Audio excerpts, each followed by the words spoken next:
So now we're going to learn division of algebraic expressions. So number 1, 12x cubed y squared over 3x y squared. If you could remember, over is also a sign for division, a symbol for division. So if also you could remember, one of the law exponent, if you're going to divide two terms, you're going to subtract the exponent of the variables who each of the same variable.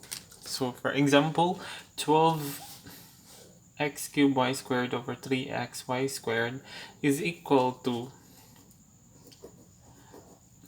12 divided by 3, that's 4. X cubed divided by x is x.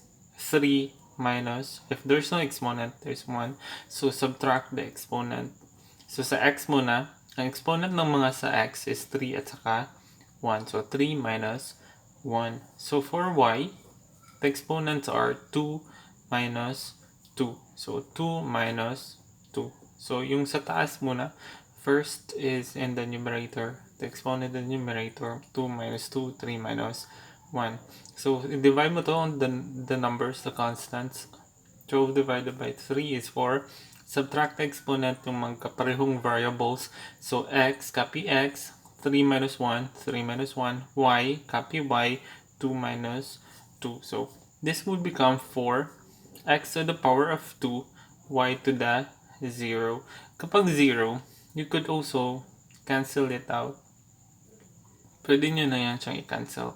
Kapag ganyan siya, ibig sabihin, it is also equal to 1. Any number whose exponent to 0 is equal to 1. So 4x squared times 1, which is also equal to 4x squared. So kung i-cancel mo yan siya dyan, you can answer directly 4x to the 2 cancel. So 4x squared. So the same answer. Next, for this one, dito sa taas sa trinomial. So, ibig sabihin, ito, i-divide mo dito, ito, i-divide mo dito, ito, i-divide mo dyan. So, if we're going to write this one by one, however, you could skip this process or this step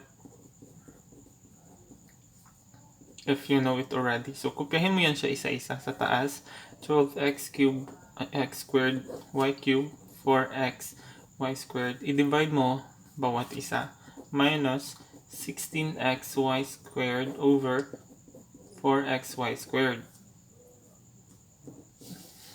So 8 divided by 4, that's 2x. 4 minus 1. 4 minus 1. Kasi kapag walang exponent, that's 1. So ibig sabihin, exponent dito lahat-lahat ng x is 1. So y 4 minus 2. Y 4 minus 2 plus 12 divided by 4, that's 3. Nabo kung hindi mo yan pwede i-divide, nabo kung 7 dito. So, kopyahin mo na lang yan, 12 over 7. But because you could divide this, so 12 by 4 is 3. X, 2 minus 1. Y, 3 minus 2. Minus 16 divided by 4, that's 4. X, walang exponent, so ibig sabihin 1. 1 minus 1, y, 2 minus 2 is equal to 2x to the 3, y to the 2 plus 3x to the 1, or you could erase this. Huwag mo na lang isulat kapag 1, y to the 1, or pwede mo nang huwag isulat, minus 4. Kapag exponent is 0, so huwag mo na isulat ang x. Kapag exponent is 0, huwag mo na isulat ng y because this is also equal to 1. So this is now the answer. 2x cubed y squared plus 3xy minus 4. Next, number 3. So, you could answer this directly. Pwede mo na skip the process na ito. Diretso ka na dito. But we're going to do this step by step so that we would understand easier. Minus 12y squared over 2y. So, ito, kopyahin mo yan. Ilagay mo dito denominator. Kopyahin mo to, ilagay mo to denominator. Kopyahin mo to, ilagay mo denominator. Next, 8 divided by 2. it's 4y to the 3. Bakit 3? Because 4 minus 1 plus 4 divided by 2, 2y to the 2. Because this is, the exponent here is 1, so 3 minus 1, 2 minus 12 divided by 2, that's 6y to the 1. Or wag mo nang isulat ang 1. Kasi bakit 1? Because 2 minus 1. So 2 minus 1, that's 1. Or simply erase. Or magiging 4y cubed plus 2y squared minus 6y. So that's the answer. Next, kapag ganito, if monomial ang divisor, sa baba, that's easy. However, if binomial na ngayon, example for this one, ang 4x squared minus 5x plus 6 is divided by x minus 2, that's more complicated. Ang gagawin natin dyan is, we're going to do it the same, almost the same, kung paano tayo mag-divide ng whole number. So, x minus 2, isulat natin to sa loob ng x squared minus 5x plus 6. So, make sure nang isulat mo dito sa loob is naka-ascending or descending order yung exponent. So, 2, 1, 0, or the constant term doon sa pinakagilid.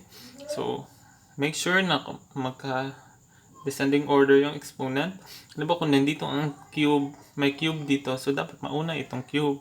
Kasi mas malaki ang 3 sa 2. So, kailangan naka-arrange mo na.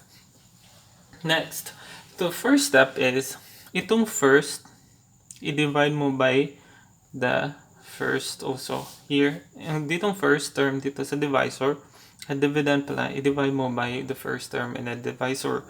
So, x squared divided by x is equal to x squared divided by x is equal to x. 2 minus 1 is x to the 1 or x. So, itong answer dito, ay sulat mo dito sa taas na x squared. So, x. So, this in here, that's actually times. So, the same process, i-times mo yan siya dyan, i-times mo rin dito. So, x times x, x squared. So, isulat mo dito siya sa baba. X squared minus 2 times x, or x times negative 2, that's negative 2x. Right line, minus.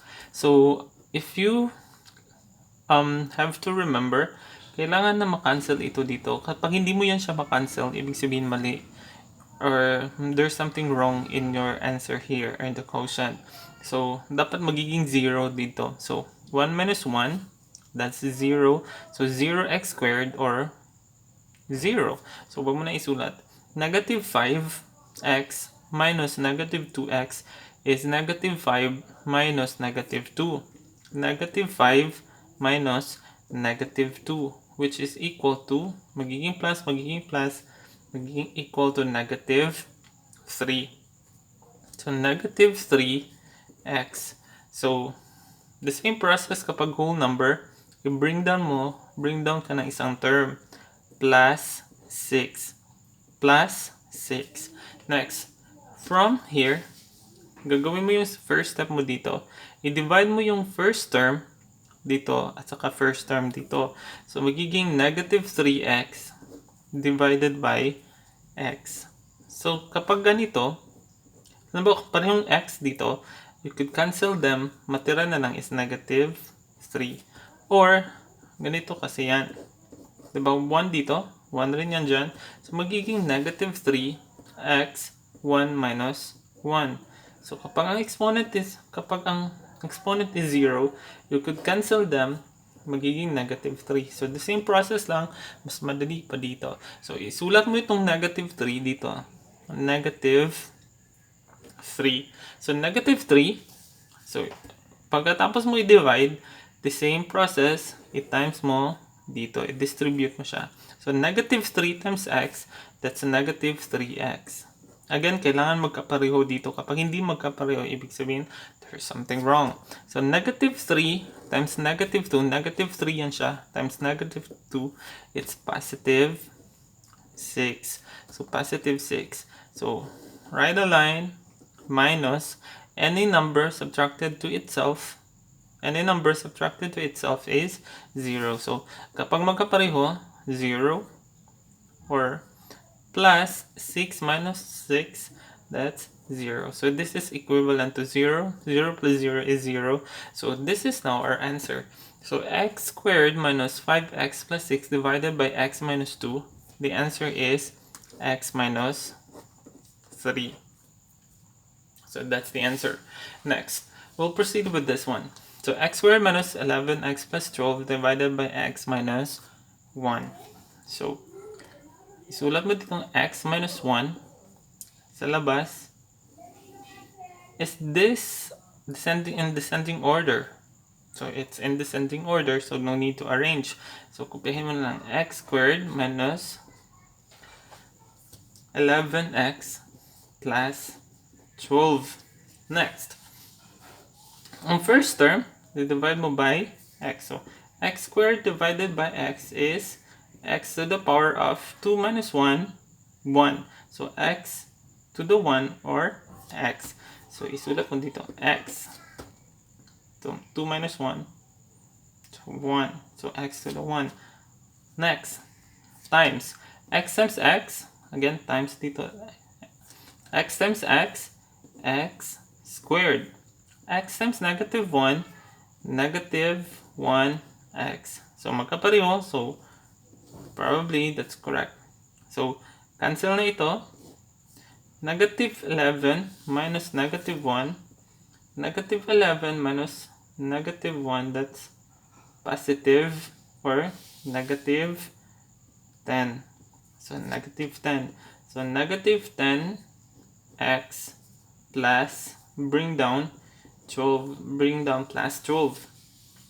Next, first term divided by first term, negative 10x divided by x. So makancel na itong x kasi magkapareho silang x. Walang na ang exponent ay 1, so cancel na lang. The answer is negative 10 minus 10. Isulat mo itong minus 10. So distribute, multiply. Negative 10, ito lang negative 10. Negative 10 times x, negative 10x. Negative 10 times negative 1, dahil magkapareho silang negative, the answer is positive. Positive 10 times 1, 10 line minus, makancel na yan siya. So 12 minus 10, that's 2. Ibig sabihin, may remainder na 2. So our answer is x minus 10, remainder 2. So that's how are you going to divide algebraic expressions.